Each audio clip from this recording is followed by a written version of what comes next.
Welcome to study ride. In this video we will discuss the current affairs of 22 of March 2022। इस video में हम current affairs 22 मार्च 2022 के देखेंगे, जो कि आपके आने वाले एसबीआई, आरबीआई, आईबीपीएस जितने सारे कॉम्पिटेटिव एग्जाम्स हैं सब में आपकी काफ़ी मदद करेगा। So without further delay let's start the video. सबसे पहले क्वेश्चन से स्टार्ट करते हैं। International day of forest observed every year on which day. तो ध्यान रखें, इंटरनेशनल डे ऑफ फॉरेस्ट हर साल यूनाइटेड नेशन के द्वारा मनाया जाता है 21 मार्च को, और सबसे पहली बार इंटरनेशनल डे ऑफ फॉरेस्ट मनाया गया था 2012 को। तो ध्यान रखें कि सबसे पहली बार 2012 को मनाया गया, मतलब ये 10वीं बार, इसकी 10th एनिवर्सरी है, 10वीं बार मनाया गया इंटरनेशनल डे ऑफ फॉरेस्ट। और इसका थीम क्या था? तो इसका थीम था forest and sustainable production and consumption. Forest and sustainable production and consumption is the theme for international day of forest 2022। और आज के ही दिन international day of elimination of racial discrimination भी मनाया जाता है, जो कि कब मनाया जाता है? 21 ऑफ मार्च को मनाया जाता है। और इसका थीम क्या था? तो इसका थीम था voices for action against racism. ठीक है। और इंटरनेशनल डे ऑफ फॉरेस्ट जैसे कि आज मनाया जाता है, तो ये काफ़ी इंपॉर्टेंट होता है। इससे रिलेटेड मैं आपको काफ़ी सारे बातें भी बताऊंगा। पहले आप एक बात ध्यान रखो कि वाटर मैन ऑफ इंडिया किसे कहा जाता है। एक वाटर मैन ऑफ इंडिया कहा जाता है, एक आदमी है राजेंद्र सिंह। ठीक है। तो हम लोग कंजर्वेशन की बात कर रहे हैं, इसलिए बात कर रहे हैं राजेंद्र सिंह की। सो राजेंद्र सिंह अलवर राजस्थान से बिलोंग करते हैं, उनको वाटर मैन ऑफ इंडिया कहा जाता है। ठीक है। और अभी हम लोग बात करते हैं, इंटरनेशनल डे ऑफ फॉरेस्ट है तो फॉरेस्ट से रिलेटेड बात करते हैं। आपको ध्यान रखना है कि मेनली इंडिया में दुनिया में 3 टाइप के फॉरेस्ट होते हैं। ठीक है, 3 टाइप के फॉरेस्ट होते हैं। और कौन कौन से? एक होता है टेम्परेट, और एक होता है टेम्परेट, और एक होता है ट्रॉपिकल, और एक होता है बोरियल। ठीक है। सो बोरियल फॉरेस्ट का नाम पूछा गया है कि बोरियल फॉरेस्ट को क्या कहते थे? इसको टाइगा फॉरेस्ट कहा जाता है। Tyga forest. तो दिस इज वेरी इंपॉर्टेंट कि बोरियल फॉरेस्ट को क्या कहा जाता है? तो टाइगा फॉरेस्ट कहा जाता है।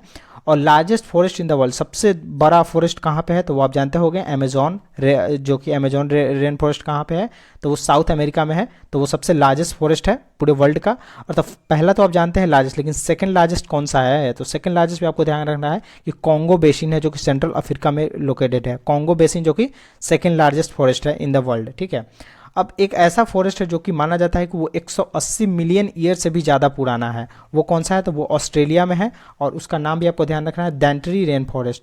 DAINTR, डेंट्री रेन फॉरेस्ट, जो कि ऑस्ट्रेलिया में है। ये ऐसा माना जाता है कि ये 180 मिलियन ईयर्स ओल्ड से भी पुराना है।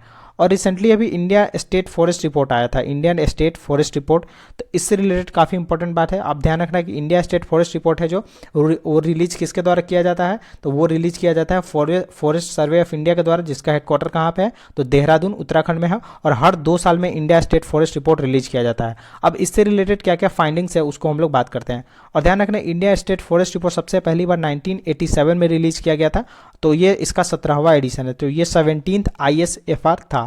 तो इसमें ऐसा बताया गया कि सबसे लार्जेस्ट फॉरेस्ट कवर हमारे देश में किस स्टेट में है? तो वो मध्य प्रदेश में है। सबसे लार्जेस्ट फॉरेस्ट कवर हमारे मध्य प्रदेश में है। ठीक है। एज अ परसेंटेज बात करें तो मिजोरम में है। तो एरिया वाइज बात करेंगे तो मध्य प्रदेश, और एज अ परसेंटेज बात करेंगे तो मिजोरम है। और मैक्सिमम इंक्रीज इन फॉरेस्ट, सबसे ज़्यादा फॉरेस्ट इंक्रीज किसने दिखाया? तो आंध्र प्रदेश में दिखाया सबसे ज़्यादा फॉरेस्ट इंक्रीज। और इंडियाज फॉरेस्ट कवर जो है लास्ट 2 साल में कितना स्क्वायर किलोमीटर इंक्रीज हुआ था? ये आपको डेटा याद रखना है। 1540 स्क्वायर किलोमीटर इंडिया का फॉरेस्ट कवर इंक्रीज हुआ है पिछले 2 सालों में। और इंडिया टोटल फॉरेस्ट कवर कितना कंस्टिट्यूट करता है? तो 21.71% है टोटल फॉरेस्ट कवर। ठीक है। और इसमें पहली बार ध्यान रखें, जो इंटर स्टेट फॉरेस्ट रिपोर्ट जो 2021 आया, उसमें सबसे पहली बार टाइगर रिजर्व्स में भी जो फॉरेस्ट वगैरह हैं उसको भी मतलब एसेस किया गया। तो सबसे ज़्यादा किस स्टेट के टाइगर रिजर्व में सबसे ज़्यादा पाया गया फॉरेस्ट? तो एक है पक्के टाइगर रिजर्व, जो कि कहाँ पे? तो अरुणाचल है। तो इस टाइगर रिजर्व में सबसे ज़्यादा फॉरेस्ट है, ऐसा पाया गया। और इस रिपोर्ट में ये भी कहा गया कि हाईएस्ट मैंग्रोव एरिया किस स्टेट में है? तो वो वेस्ट बंगाल में है, सबसे हाईएस्ट मैंग्रोव। और आज के ही दिन मनाया जाता है world down syndrome day 21 March को। और इसका थीम क्या था? तो we decide. Mahila money prepaid card launch by which payment enabler. So Mahila money payment एक कार्ड लॉन्च किया गया है। ठीक है। किसके द्वारा लॉन्च किया गया? तो वुमेन एंटरप्रेन्योर्स के लिए लॉन्च किया गया है, ताकि वो अपना पेमेंट्स वगैरह कलेक्ट कर सके, लोन्स वगैरह सब काम अपना कर सके इलेक्ट्रॉनिकली। तो ये लॉन्च किया गया है महिला मनी, जो कि एक संस्था है, ऑर्गेनाइजेशन है। और वीजा और ट्रांसक्रॉप, जो कि प्रीपेड इंस्ट्रूमेंट है, उसके द्वारा तीनों ने मिलकर इस स्कीम को लॉन्च किया है। और महिला के लिए स्कीम की बात करें तो आपके लिए 3 स्कीम काफ़ी इंपॉर्टेंट है। एक महिला मित्र प्लस सेविंग स्कीम है, महिला मित्र प्लस सेविंग स्कीम जो कि लॉन्च किया गया था फेडरल बैंक के द्वारा, ठीक है। और Eva saving accounts for women, एक ईवा सेविंग अकाउंट वुमेन के लिए लाया था किसने, तो इक्विटास स्मॉल फाइनेंस बैंक से। आप ई से ईवा और ई से इक्विटास याद रख सकते हैं। गरिमा सेविंग अकाउंट किसके द्वारा लाया गया था, तो उज्जीवन स्मॉल फाइनेंस बैंक के द्वारा गरिमा सेविंग अकाउंट्स लाया गया था। तो इतना सेविंग स्कीम आपके लिए इंपॉर्टेंट है जो कि वुमेन से रिलेटेड है। Which coal producer company is the India become the largest producer of coal, तो कुछ दिन पहले की न्यूज है, ऐसा बताया गया कि सबसे लार्जेस्ट प्रोड्यूसर ऑफ कोल बन गया है महानदी कोलफील्ड लिमिटेड, जो कि कहाँ पे है, तो उड़ीसा में है, ठीक है। और ये जो महानदी कोलफील्ड लिमिटेड है, ये एक कोल इंडिया का सब्सिडरी है। तो कोल इंडिया जो है उसी का सब्सिडरी है। और कोल इंडिया के चेयरमैन कौन है, तो कोल इंडिया के चेयरमैन है प्रमोद अग्रवाल, ठीक है। आपको प्रमोद अग्रवाल भी याद रखना है। और कोल इंडिया का हेडक्वार्टर कहाँ पे, तो कोलकाता में है, दिल्ली में नहीं है, ध्यान रखना। कोल इंडिया का हेडक्वार्टर कहाँ पे, तो कोलकाता में है। Who has won the title of Miss World 2021, अब मिस वर्ल्ड 2021 का टाइटल किसने जीता, तो ध्यान रखना है कि ये 17th एडिशन था, ठीक है। 17th एडिशन से भी क्वेश्चन आता है। तो कैरोलिना बेलोस्कोवा जो कि पोलैंड की है, इन्होंने ये जीता है मिस वर्ल्ड का खिताब, ठीक है। और रनर कौन थी, मतलब इन्होंने डिफीट किसे किया, तो एक इंडियन अमेरिकन है, श्री सैनी है इंडियन अमेरिकन, उसको इन्होंने डिफीट किया। और इससे बात करें मिस वर्ल्ड या मिस यूनिवर्स से बात करें, तो मिस वर्ल्ड में इंडिया साइड से किसने रिप्रेजेंट किया था, मनसा वाराणसी है एक, उन्होंने इंडियन साइड से रिप्रेजेंट किया था। और मिस यूनिवर्स की बात करें तो मिस यूनिवर्स अभी किसने जीता था, तो हरनाज संधू जो कि पंजाब से है। और ये भी जो मिस यूनिवर्स का खिताब था ये भी 17th एडिशन था, ठीक है। 17th एडिशन एग्जाम में भी आया था। तो मिस यूनिवर्स हरनाज संधू ने जीता था जो कि पंजाब से बिलोंग करती है। और इन्होंने डिफीट किया था नादिया फेरेरा को हरनाज संधू ने डिफीट किया था जो कि पराग्वे से बिलोंग करती है। और हरनाज संधू थर्ड इंडियन है आफ्टर किसके बाद, तो सबसे पहली मिस यूनिवर्स कौन थी, तो वो सुष्मिता सेन थी जो कि 1994 में बनी थी। और सेकंड लारा दत्ता जो कि 2002 में बनी थी। तो हरनाज संधू थर्ड इंडियन है जो कि मिस यूनिवर्स जीती है, ठीक है। और first Indian to win Miss World, अब एक मिस वर्ल्ड का भी खिताब होता है, ठीक है। तो मिस वर्ल्ड पहली बार जीता था रीता फारिया 1966 में। मिस वर्ल्ड का खिताब सबसे पहले रीता फारिया ने जीता था 1966 में। और आज तक टोटल सिक्स इंडियन वुमेन जो है वो मिस वर्ल्ड का खिताब जीत चुकी हैं। ऐश्वर्या ने 1984 में जीता था, डायना हेडन है एक, वो 1997 में। और सबसे लेटेस्ट कौन जीती थी, मानुषी चिल्लर 2017 में जीती थी। और ये जो मिस वर्ल्ड का जो ये खिताब था ये कहाँ पे आयोजित किया गया था, तो ये पोलैंड में किया गया था, एक पोर्टो रिको शहर है वहीं पे ये कराया गया था। Indian Arctic policy release by which ministry, so Indian Arctic policy जो है वो हमारा मिनिस्ट्री ऑफ अर्थ साइंसेस चलाता है जिसके मिनिस्टर है जितेंद्र सिंह, ठीक है। और ये मिनिस्ट्री ऑफ अर्थ साइंसेस के अंडर आता है, ठीक है। तो क्या हुआ, अब इंडिया क्या चाहता है, इससे आपको समझना पड़ेगा कि आर्कटिक पॉलिसी और अंटार्कटिका पॉलिसी क्या है। इंडिया चाहता है कि आर्कटिक पॉलिसी में उनका भी रिसर्च और सैटेलाइट में अपना प्रेजेंस बढ़ाना चाहता है इंडिया आर्कटिक रीजन में, ठीक है। तो इंडिया के पास केवल एक ही स्टेशन है, ठीक है, एक ही स्टेशन है आर्कटिक रीजन में। अंटार्कटिका की मैं बात नहीं कर रहा हूँ, आर्कटिक की बात कर रहा हूँ। तो आर्कटिक में केवल एक ही स्टेशन है इंडिया का, और वो कौन सा है, हिमाद्री, ठीक है। तो आपको ध्यान रखना है कि आर्कटिक में एक ही स्टेशन है इंडिया का, हिमाद्री है, ठीक है। और आर्कटिक काउंसिल की बात करें तो आर्कटिक काउंसिल में टोटल 8 कंट्री है, ठीक है। और इसमें ऑब्जर्वर स्टेटस किसे मिला है, तो टोटल 13 कंट्री को ऑब्जर्वर स्टेटस मिला है। और इसमें इंडिया भी इसका पार्ट है, मतलब इंडिया को भी ऑब्जर्वर स्टेटस मिला हुआ है आर्कटिक काउंसिल के, ठीक है।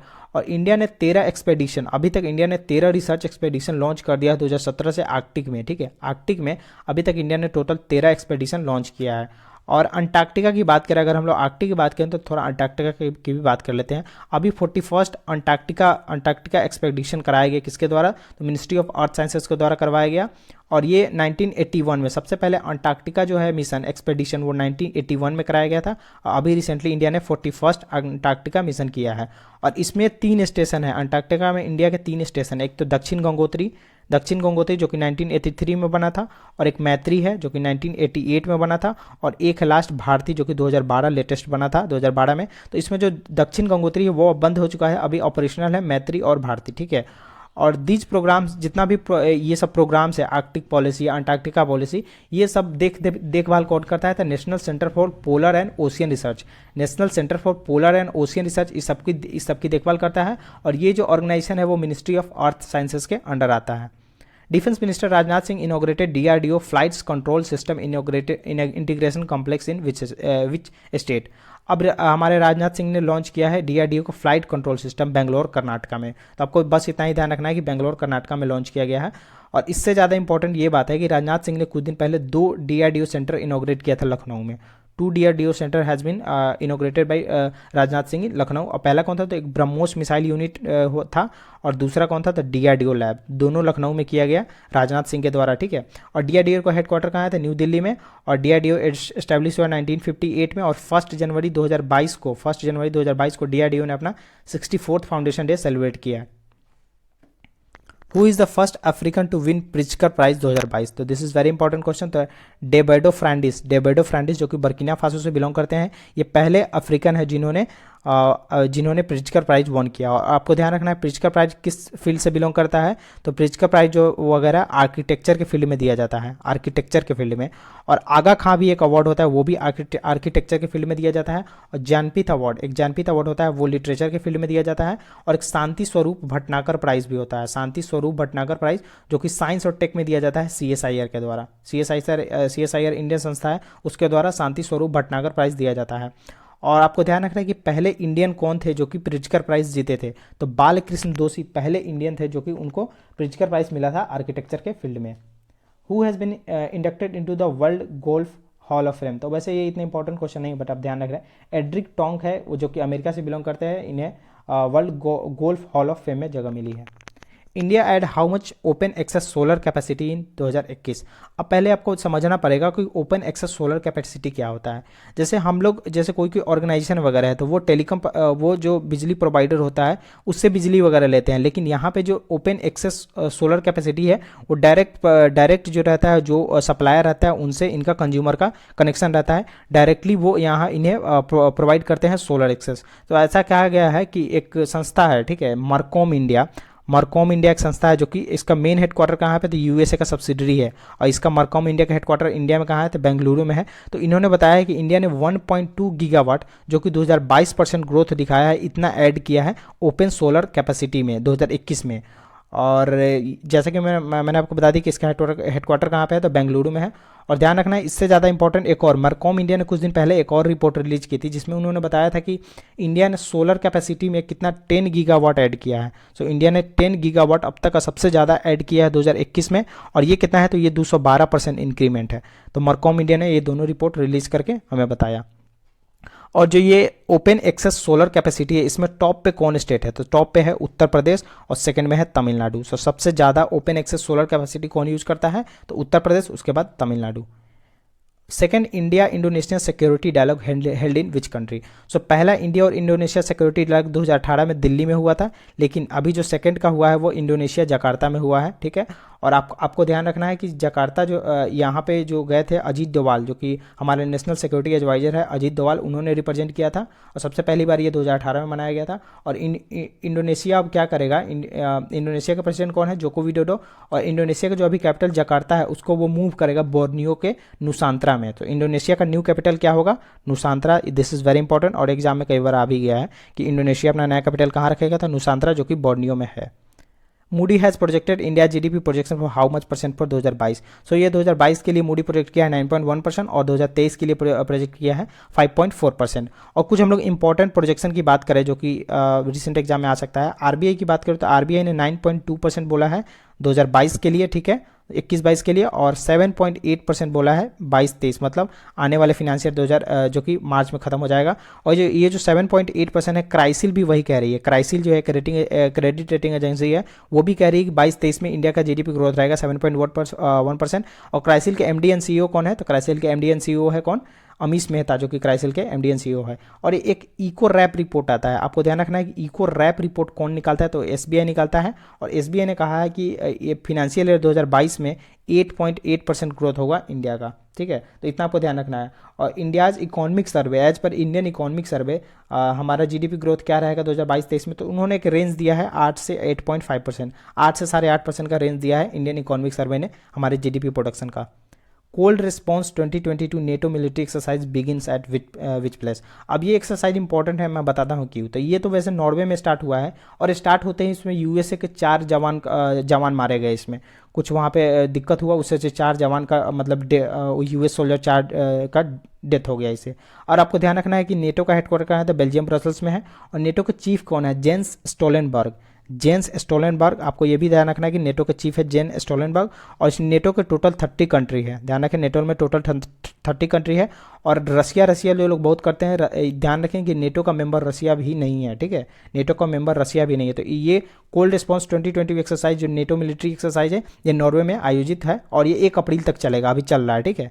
तो ये रहा क्वेश्चन आज के करंट अफेयर्स का। अब हम लोग एक क्विज देखेंगे जिसमें मैं आपको जनवरी से स्टार्ट करूंगा रिवीजन करना। जनवरी के जितने इंपॉर्टेंट क्वेश्चन है वो इस क्विज में ही हम लोग देख के 10-10 क्वेश्चन डेली करके कंप्लीट कर लेंगे, पीछे का आपका रिवीजन भी होते रहेगा। तो यहाँ पे 10 क्वेश्चन है, आपको वीडियो को पॉज करना है और इस 10 क्वेश्चन का आंसर आप दो, आप बताना कॉमेंट में कि आपको कितना कितना आंसर करेक्ट आया, ठीक है।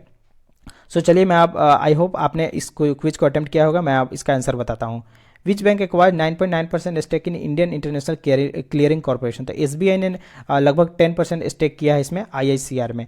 और साहित्य अकेडमी अवार्ड इंग्लिश लैंग्वेज में दिया गया नमिता गोखले को, और किस बुक के लिए दिया गया, तो ये बुक का नाम था थिंग्स टू लिव बिहाइंड, एक बुक का नाम था थिंग्स टू लिव बिहाइंड, उसके लिए इन्होंने इंग्लिश लैंग्वेज में नमिता गोखले का अवार्ड दिया गया। और हिंदी की बात करें तो दया प्रकाश सिन्हा को दिया गया सम्राट अशोका बुक के लिए, ठीक है। हिंदी की बात करें तो कौन दिया गया, दया प्रकाश सिन्हा को सम्राट अशोक के लिए। SBI had partner with which company for card tokenisation. अब एसबीआई ने कार्ड टोकनाइजेशन के लिए पार्टनरशिप किया है पेटीएम के, मतलब अगर आपके पास एसबीआई का कार्ड है तो आप पेटीएम पे जाकर भी उस कार्ड का टोकनाइजेशन कर सकते हो। और आरबीआई ने क्या लास्ट डेट दिया है टोकनाइजेशन का, तो जून 30 2022, जून 2022 है, मतलब जुलाई से सब में कार्ड टोकनाइजेशन हो जाना चाहिए।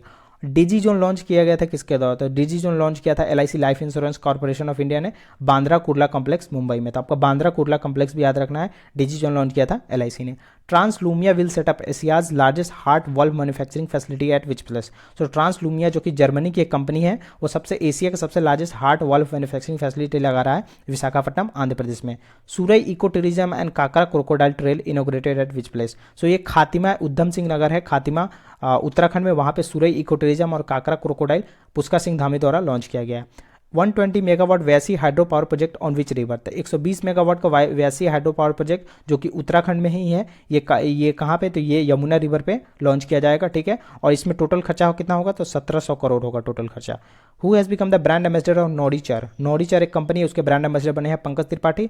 जीवन Saakshya AI based insurance policy launch by LIC. Jeevan Saakshya एक artificial intelligence based insurance policy है जो कि एलआईसी ने लॉन्च किया है। और first Indian to qualified for 2 games in winter Olympics 2022।